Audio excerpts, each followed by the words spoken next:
Starting சீன்ல பாத்தீங்கன்னா நோபிட்டாவோட வீடை காட்டுறாங்க. அப்போ நோபிட்டா பாத்தீங்கன்னா அழுதுகிட்டே டோரேமான்னு சொல்லிட்டு கத்திக்கிட்டே அவங்க வீட்டு மாடிக்கு போறான். திரும்பியும் நான் ஜியான் ஒம்பளத்துட்டான், அவனை ஏதாவது பண்ணியே ஆகணும், எனக்கு ஏதாவது டிவைஸ் கொடு டோரேமான்னு சொல்லிட்டு கேட்கறான். பட் நோபிட்டா இவ்வளவு சொல்லியும் டோரேமான்ட்டு எந்த ஒரு ரெஸ்பான்ஸுமே வரல. நோபிட்டா பாத்தீங்கன்னா டோரேமான் கிட்ட டோரேமான் உனக்கு என்னாச்சு, எதுவுமே பேச மாட்டேங்கிற அப்படின்னு சொல்லிட்டு கேட்கறான். அப்பயுமே டோரேமான் எந்த ஒரு பதிலுமே வரல. ரொம்பவே பதறி போன நோபிட்டா பாத்தீங்கன்னா என்ன பண்றதுன்னு தெரியாம டோரேமிட்ட கால் பண்றான். நான் ரொம்ப நேரமா டோரேமான் பேசிட்டு இருக்கேன், பட் டோரேமான் எந்த ஒரு பதிலுமே வர மாட்டேங்குது, டோரேமி என்ன பண்றதுன்னு தெரியல அப்படிங்கிற மாதிரி கேட்கறான். இதெல்லாம் கேட்ட டோரேமி பாத்தீங்கன்னா டோரேமானோட பேட்டரி முடிஞ்சு போச்சுங்கிற மாதிரி சொல்றா. ஓ பேட்டரி தான் முடிஞ்சு போச்சா, ஓகே அப்ப புது பேட்டரியை மாத்திரலாம்ல அப்படிங்கிறான். அப்பதான் டோரேமி ஒரு உண்மையை சொல்றா. டோரேமானோட பேக்கப் பேட்டரி பாத்தீங்கன்னா டோரேமானோட காதுல தான் இருந்துச்சு.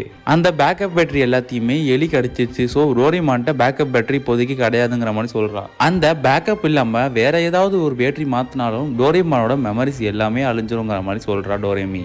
என்ன பண்றதுன்னு யோசிச்சுக்கிட்டு இருந்த நோபிட்டாக்கு அப்பதான் ஒரு ஐடியா வருது. நான் வேணா டைம் டிராவல் யூஸ் பண்ணி 21st செஞ்சுரிக்கு போய் டோரேமானை செஞ்ச அந்த ஃபேக்டரியில போய் டோரேமானை காப்பாற்ற முடியுமான்னு சொல்லிட்டு டோரேமிட்ட கேட்கறான் நோபிட்டா. அப்பதான் டோரேமி ஒரு விஷயத்த சொல்றா, 21st செஞ்சுரியில டைம் டிராவலை பேன் பண்ணிட்டாங்கன்னு சொல்லிட்டு. ஸோ இப்படி நடந்ததுனால நோபிட்டாவால எதிர்காலத்துக்கு போய் டோரேமானை காப்பாற்றவும் முடியாது, அங்கேருந்து யாராலையும் இந்த நிகழ்காலத்துக்கு வரவும் முடியாது.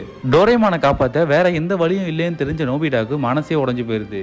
அப்ப பாத்தீங்கன்னா நோபிட்டா அந்த உயிர் இல்லாத டோரேமானோட தனியா பேச ஆரம்பிக்கிறான்.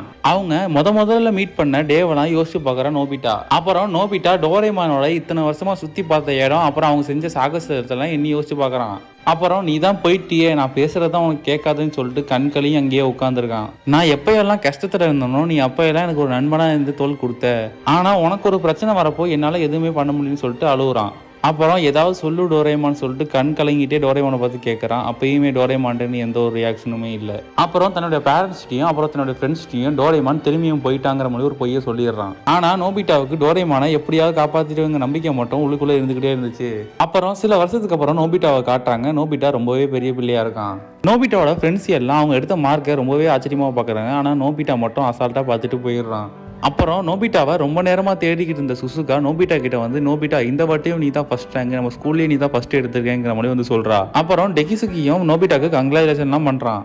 டோரேமான் போனதுக்கு அப்புறம் நோபிட்டா சுத்தமாவே மாறிட்டான்னு தான் சொல்லி ஆகணும். கரெக்டா எந்திரிச்சிடறான், ஸ்கூலுக்கு போயிடுறான், ஃபர்ஸ்ட் ரேங்க் எடுக்கிறான், படிக்கிறதுலாம் ஃபுல்லாவே கான்சென்ட்ரேட்டா இருந்திருக்கான். நோபிட்டாவோட மைண்டு ஃபுல்லாவே டோரேமானை எப்படியாவது காப்பாத்திட்டுங்கிற நம்பிக்கை மட்டும் உள்ளுக்குள்ள ஓடிக்கிட்டே இருந்துச்சு. ஸோ அதுக்காக தான் அவன் வாழ்க்கையை சுத்தமா மாத்திக்கிட்டு நல்லாவும் படிக்க ஆரம்பிச்சான். காலங்களும் நடக்குது. நோபிட்டா சிசுகாவை கல்யாணமும் பண்ணிடுறான். நோபிட்டா ரூம்ல இருந்து திடீர்னு ஒரு சவுண்ட் கேக்குது. சிசுகா சீக்கிரம் இங்க வந்து பாரு, சொல்லு நோபிட்டா என்ன விஷயம் சொல்லிட்டு நோபிட்டாவை பத்தி சிசுகா கேக்குறா. அந்த ரூமுக்குள்ள வந்ததுக்கு அப்புறம் தான் சிசுகாவுக்கு ஒரு விஷயம் புரிய வருது. நோபிட்டா இத்தனை நாளா ரிசர்ச் பண்ணிட்டு இருந்தது வேற எதுவுமே கிடையாது, நம்ம டோரேமானை காப்பாத்துறதுக்காக தான் நோபிட்டா இவ்வளவு கஷ்டப்பட்டிருக்கான்னு சொல்லிட்டு. அந்த மிஷினை பர்ஃபெக்டா நோபிட்டா செஞ்சு முடிச்சதுக்கு அப்புறம் அந்த மிஷினை ஸ்டார்ட் பண்றான். அந்த மிஷினை ஸ்டார்ட் பண்ணதுக்கு அப்புறம் டோரேமானோட பாடி ஃபுல்லாவே சார்ஜ் ஆக ஆரம்பிக்குது.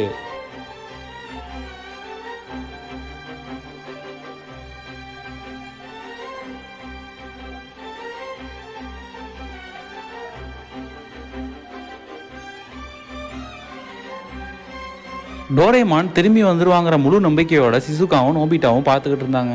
அப்பதான் ஒரு விஷயம் நடக்குது. 35 வருஷமா அசையாத டோரேமானோட உடம்பு அப்ப அசைய ஆரம்பிச்சிச்சு.